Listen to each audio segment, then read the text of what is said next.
નમસ્કાર વિદ્યાર્થી મિત્રો અને ભવિષ્યના બનનારા પ્રોફેસરો અથવા તો શિક્ષકો.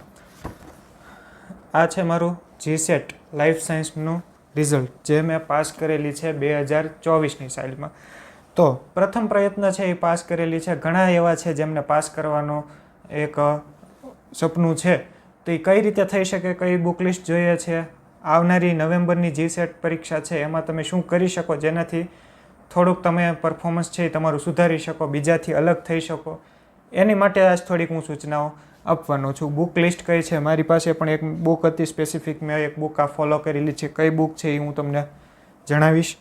તો શરૂઆતમાં હું છે એ તમને થોડીક માહિતી આપી દઉં કે તમારે છે એ જીસેટ શા માટે તમારે ક્લિયર કરવી જોઈએ.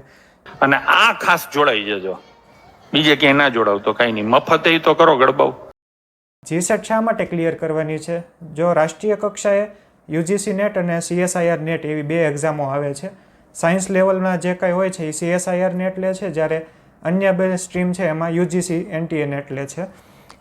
અને સ્ટેટ કક્ષાએ એટલે કે રાજ્ય કક્ષાએ આપણે છે જીસેટ પરીક્ષા દેવાની આવે છે.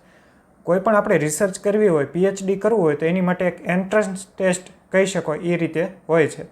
જ્યારે યુજીસી નેટ છે અથવા તો સીએસઆઈઆર નેટ છે એમાં તમને જેઆરએફ બની શકો છો, લેક્ચરશિપ મળી શકે છે અથવા તો તમે પીએચડી કરી શકો છો. આમાં કોઈ જેઆરએફ નથી જીસેટમાં, પરંતુ તમે છે આસિસ્ટન્ટ પ્રોફેસર બનવા માટે છે એલિજિબલ કહી શકો. તો જો તમારે સરકારી કોલેજમાં આસિસ્ટન્ટ પ્રોફેસરની છે એ જોબ જોતી હોય તો શરૂઆતમાં તમારે નેટ અથવા તો સેટ એક્ઝામ ક્લિયર કરવી પડે છે, જ્યારે આપણી રાજ્ય કક્ષાની છે એ સેટ એક્ઝામ હોય છે. શા માટે આ પરીક્ષા? તો કે આનું પગાર ધોરણ ખૂબ જ સારું હોય છે. યુજીસી પ્રમાણે પે સ્કેલ છે એ ખૂબ જ વધારે સારો મળતો હોય છે. ઉપર એમાંથી તમને પ્રમોશન પણ મળી શકે છે. જે તમે આસિસ્ટન્ટ પ્રોફેસર છો એમાંથી એસોસિએટ પ્રોફેસર બની શકો છો, એવી રીતે એમાં પ્રમોશન હોય છે. નંબર 2, તમે રિસર્ચ અથવા તો પીએચડી છે એ કરી શકો છો. જો તમે જીસેટ એક્ઝામ ક્લિયર કરી હશે તો ઘણી જગ્યાએ છે એ યુનિવર્સિટી તમને ડાયરેક્ટ છે એમાં એડમિશન આપે છે. પ્રાઇવેટ કોઈ પણ સંસ્થા છે એમાં પણ તમે આસિસ્ટન્ટ પ્રોફેસર તરીકે છે એ જોબ કરી શકો છો. અને યુજીસી નેટ સમકક્ષ છે એ આપણા ગુજરાત રાજ્યની આ એક એક્ઝામ છે. તો આ છે, આટલા માટે તમારે પાસ કરવી જોઈએ. બે પ્રકારના વિદ્યાર્થીઓ છે જેને આ 2025 નવેમ્બરમાં જીસેટ આપવાની છે એ, અથવા તો જે આવતા વર્ષે એટલે કે 2026માં અથવા તો એની પછીના કોઈ પણ વર્ષોમાં છે એ નેટ અથવા તો સેટ જે એક્ઝામ છે એ ક્લિયર કરવાનું વિચારે છે. તો એમને શું કરવું જોઈએ? તો પહેલાં જેને નવેમ્બર 2025માં દેવાની છે એની માટે હું એક શોર્ટ નોટ લખી દઉં છું કે આવું તમારે કરવું જોઈએ, ખૂબ જ ફાયદો થશે. મેં પણ આવી રીતે જ કરેલું છે. એક વાત તમને કહી દઉં કે મેં જે આ એક્ઝામ પાસ કરી છે ને એ મારા શરૂ એમએસસી દ્વારા કરેલી છે. ચોથું સેમ મારું શરૂ હતું ને ત્યારે આ એક્ઝામ આવી હતી. એટલે મેં એમએસસી પૂરું નહોતું કર્યું એ પહેલાં મેં એક્ઝામ ક્લિયર કરી નાખી હતી. અને નિયમ એવો કહે છે કે એક્ઝામ આપીને જો તમે પાસ થઈ જાઓ તો એ 2 વર્ષના મુદતમાં તમારે એમએસસી ડિગ્રી પૂરી હોવી જોઈએ. તો મારે એમએસસી ડિગ્રી પૂરી થઈ ગઈ છે. એવી રીતે મને આ રિઝલ્ટ પણ મળી ગયું છે. તો તમે હાલ એમએસસીમાં હો તો પણ તમે આ એક્ઝામ આપી શકો છો. તો તમે શું કરી શકો છો કે ડેઇલી રૂટીન છે એ તમારે વાંચન હવે વધારી દેવું જોઈએ, જેની માટે અત્યારે ટૂંકો સમય છે. વાંચન વધારી નો ન્યૂ બુક પોલિસી અપનાવવાની છે. હવે કોઈ પણ નવી બુક લેવાની જરૂર નથી. નંબર 3, રોજ છે એ તમારે એમસીક્યુની પ્રેક્ટિસ કરવાની છે. કેમ કે તમે જોયું હશે પેપર 1 અને પેપર 2 બહુ લેન્ધી આપેલા છે. પેપર 2 આપણું કોન્ટેન્ટ હોય, પેપર 1 છે એ જનરલ આવે. એમાં કેટલાય ચેપ્ટરો છે, એમાં આપણે બધા ચેપ્ટર હવે કરવા જઈએ તો હવે મેળ ન આવે. એટલે આપણે જે પીવાયક્યુ હોય એના એ આપણે ક્લિયર કરવાના છે. પછી પ્રીવિયસ યર પેપર એનાલિસિસ. અગાઉ જે 5 વર્ષના છે, હવે તો 5 વર્ષ તમને વધારે લાગતા હોય તો હવે 3 વર્ષ. 3 વર્ષના જેટલા પેપર છે એનું એનાલિસિસ કરી જુઓ કયા ટોપિકમાંથી સૌથી વધારે પૂછાયેલું છે. એ તમારે ટોપિક છે એ વ્યવસ્થિત ક્લિયર કરવાના થાય છે. કોન્ફિડન્સ બિલ્ડિંગ માટે એક મોક ટેસ્ટ આપવાની જરૂર છે. મોક ટેસ્ટ તમારે ક્યાંયથી ખરીદવાની જરૂર નથી. કોઈ પણ એક અગાઉના વર્ષનું એક પેપર લઈને તમારી જાતે છે એ સોલ્વ કરવા બેસી જવાનું છે. એ આપણી મોક ટેસ્ટ છે. અને છેલ્લો પોઈન્ટ અને ખાસ મહત્ત્વનો પોઈન્ટ, રિવિઝન માટે તમારી હસ્તલેખિત નોટ હોવી જોઈએ. આપણા શબ્દો આપણને જ સમજાય એવી નોટ આપણે બનાવવાની છે. નોટ છે એ છાપકામ નથી કરવાનું. આખું એક પાનાનું જો તમે કન્ટેન્ટ વાંચો છો તો એમાંથી 4 થી 5 લાઈન મેઇન પોઈન્ટ લખવાના, એને નોટ્સ કહેવાય. અવળું પાનું લખો અને અવળી જ નોટ હોવી જોઈએ.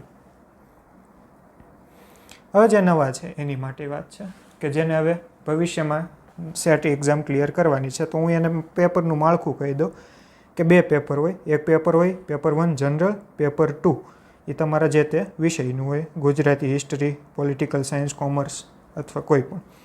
તો 100 માર્કનું પેપર 1 હોય, 200 માર્કનું તમારું કન્ટેન્ટનું પેપર હોય. ટોટલ 3 કલાક અને 300 ગુણનું પેપર છે. મલ્ટિપલ ચોઇસ MCQ જ આવશે બધા, અને કોઈ પણ આમાં નેગેટિવ સિસ્ટમ નથી.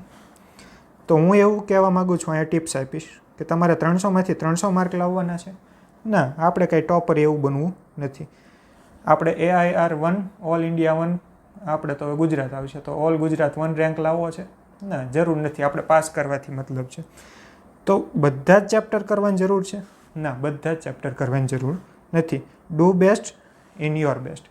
તમને જે ગમે છે એ પહેલાં ચેપ્ટર છે, 5 થી 6 ચેપ્ટર પહેલાં પકડવાના થાય છે. એમાં એક કોમ્પ્રિહેન્શન છે, ફકરા જોઈને જવાબ દેવાના છે. પછી એક મેથ્સ રીઝનિંગ છે, એ પણ તમે થોડીક મહેનત કરી જશો તો આવડી જશે.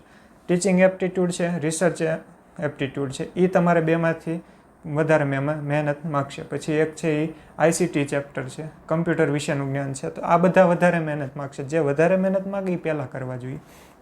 એ છે more focus in your subject. Part 2માં આપણે વધારે ફોકસ આપવાનું છે, કેમ કે એ 200 માર્કનું છે, બરાબર. અને જો પાસ કરવી હોય તો એના કટ ઓફ છે એ મારે 152 આજુબાજુ કટ ઓફ છે એ મોટા ભાગે અટકે છે લાઈફ સાયન્સ વિષયમાં.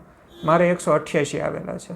તો ઘણા પાસ તો થઈ ગયા, અને ખૂબ સારા માર્કે પાસ થઈ ગયા કહેવાય.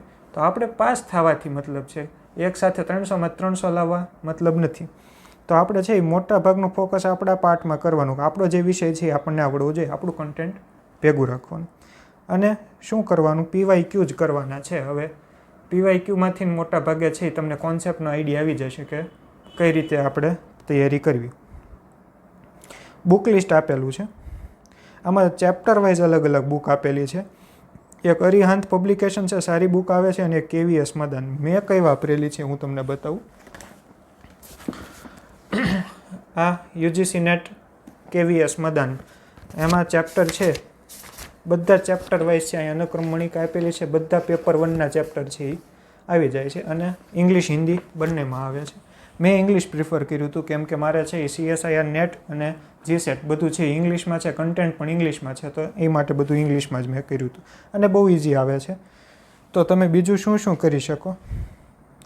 તમે યુટ્યુબમાંથી છે ફ્રી લેક્ચર જોઈ શકો. તમારે છે એ અલગથી કોઈ કોર્સ ખરીદવાની જરૂર નથી. એકવાર વ્યવસ્થિત મહેનત કરશો તો થઈ જશે.